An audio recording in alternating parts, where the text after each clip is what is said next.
নমস্কাৰ বন্ধু বান্ধৱীসকল, আব্দুল ৱাহিদ ব্লগলৈ আপোনালোকক পুনৰ স্বাগতম জনাইছোঁ। আজি এটা অতি গুৰুত্বপূৰ্ণ বিষয়ৰ ওপৰত ভিডিঅ'টো প্ৰস্তুত কৰিবলৈ আগবাঢ়িছোঁ। সেইটো হৈছে অসম লোকসেৱা আয়োগ অৰ্থাৎ এপিএছচি কি?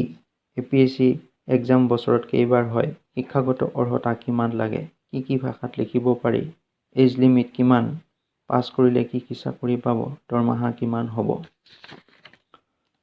এতিয়া এপিএছচি হৈছে আছাম পাব্লিক চাৰ্ভিচ কমিশ্যন অৰ্থাৎ অসম লোকসেৱা আয়োগৰ অধীনত অনুষ্ঠিত কৰা পৰীক্ষা। অসম চৰকাৰে প্ৰত্যেক বছৰে এই এপিএছচিৰ এক্সাম CCE অৰ্থাৎ কম্বাইণ্ড কম্পিটিটিভ এক্সামৰ অধীনত অনুষ্ঠিত কৰে। এতিয়া আহোঁ কি পোষ্টৰ ওপৰত এই CCE এক্সাম অনুষ্ঠিত হয়। সেইকেইটা হৈছে 19টা বিভিন্ন বিভাগৰ মেইন পোষ্টৰ ওপৰত এপিএছচিয়ে পৰীক্ষা অনুষ্ঠিত কৰে। সেইকেইটা হৈছে ACS, APS, LRS, labour officer, superintendent of tax, superintendent of excise, DTO, assistant registrar of cooperative societies, inspector of labour, senior inspector, auditor, assistant employment officer, BDO অৰ্থাৎ ACS মানে হৈছে আছাম চিভিল চাৰ্ভিচ, APS হৈছে Assam police service, LRS হৈছে Assam land and revenue service labour officer আৰু BDO হৈছে block development officer. এতিয়া এই পৰীক্ষাটোত বহিবৰ কাৰণে বয়সৰ কিমান তাৰতম্য হ'ব লাগিব। এইটো হৈছে মিনিমাম 21 ইয়াৰ্ছ আৰু মেক্সিমাম হৈছে 38 ইয়াৰ্ছ। বয়সৰ ক্ষেত্ৰত কিছু সকল ব্যক্তিয়ে ৰিলেক্সেশ্যন পায়, সেইটো হৈছে MOBC আৰু OBCয়ে পাব 3 ইয়াৰ্ছ, ST SCয়ে পাব 5 ইয়াৰ্ছ, ফিজিকেল ডিচএবিলিটিৰ প্ৰাৰ্থীয়ে পাব 10 ইয়াৰ্ছ।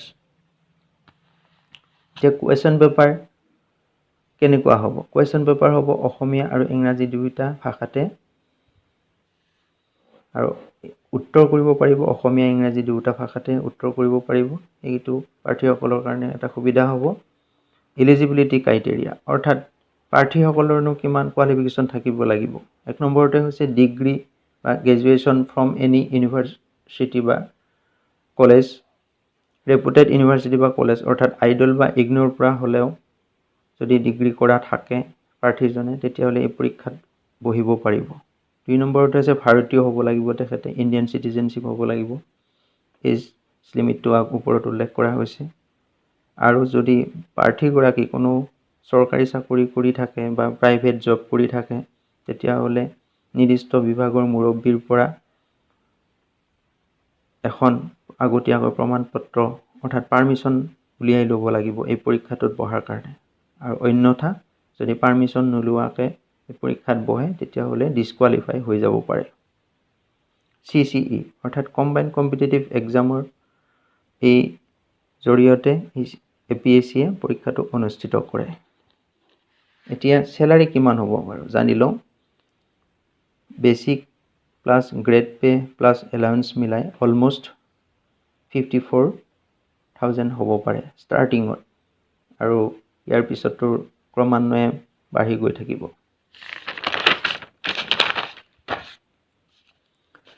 এতিয়া কথা হ'ল কি কিতাপ পঢ়িব লাগিব, চিলেবাছত কি আছে বা কি থাকিব, এইটো মোৰ ডেছক্ৰিপশ্যনত দিয়া থাকিব।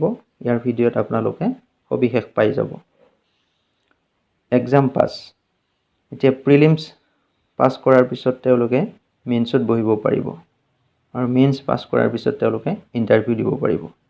আৰু মেইনছ আৰু ইণ্টাৰভিউৰ মাজত আৰু এটা এক্সাম দিব পাৰিব, সেইটো হৈছে কোৱালিফাইং পেপাৰ অৰ্থাৎ তাতে 2খন পেপাৰ থাকিব, 300 নম্বৰৰ 2খন পেপাৰ থাকিব।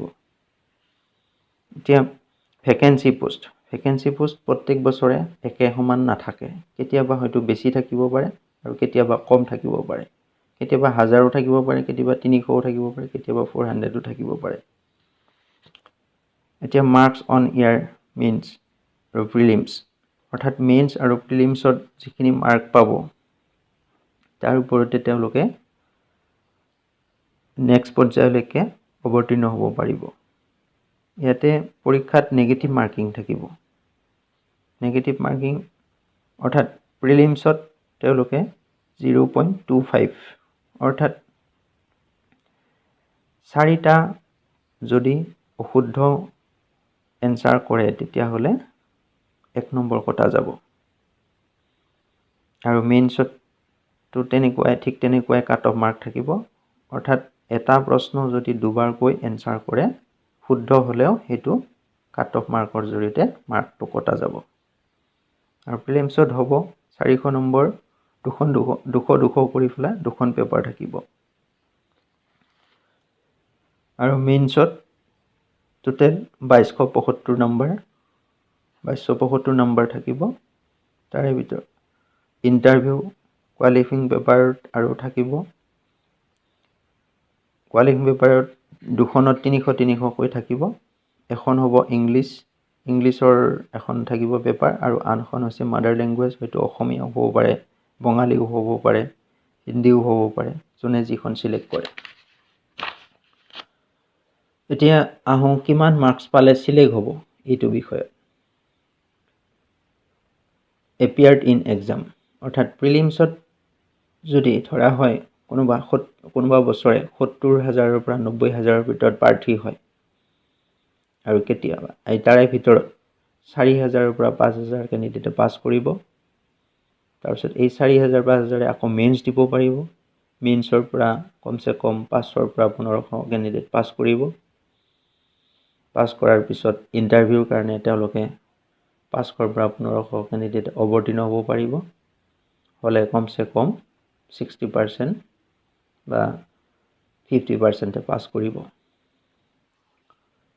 তাৰপিছত আহোঁ কাট অফ মাৰ্ক, অৰ্থাৎ কিমান মাৰ্কছ পালে এইটো পোষ্টৰ কাৰণে, অৰ্থাৎ APSCত চিলেক্ট হ'ব পাৰিব। এইটো হৈছে জেনেৰেলৰ কাৰণে মিনিমাম 900 মাৰ্ক লাগিব, OBCৰ কাৰণে লাগিব 850, SCৰ কাৰণে 830, আৰু STৰ কাৰণে 790 নম্বৰ কমচে কম পাব লাগিব।